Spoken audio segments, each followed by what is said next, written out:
Kabi-kabilang pagbaha at pagguho ng lupa ang naranasan sa ilang bahagi ng Bicol Region kahit walang bagyo o low pressure area.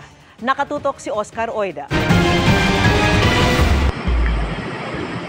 Tuluyan ang nilamon ng baha ang spillway sa Sangay Camarines Sur kasunod ng malalakas na buhos ng ulan. Sa lawak at taas ng tubig, ipinagbawal na ang pagdaan ng mga residente at anumang sasakyan. Sa bayan ng Balatan, gumuho ang lupa at bumigay ang bahagi ng highway. Kung magpatuloy ang mga pag-ulan, pinangangambahang mapinsala rin ang ibang bahagi ng kalsada dahil sa paglambot ng lupa. Umapaw rin ang tubig sa spillway sa bahaging ito ng Sorsogon.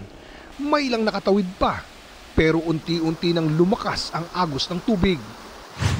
Sa Albay, kabi-kabila ang mga pagbaha kaya nagmistulang ilog na ang mga kalsada. Ang ilang residente napilitan ng lumusong sa baha. Dahil sa masamang panahon, kinansila ngayong araw ang mga klase sa ilang bahagi ng Bicol Region. Ayon sa Pag-asa, ang mga pag-ulan doon na nagdulot ng pagbaha at landslide ay dulot ng shear line. Nabubuo yan sa pagsasalubong ng malamig na amihan at mainit na hangin o easterlies.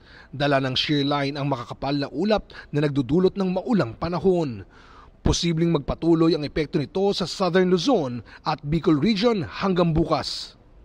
Para sa GMA Integrated News, Oscar Oida, nakatutok, 24 oras.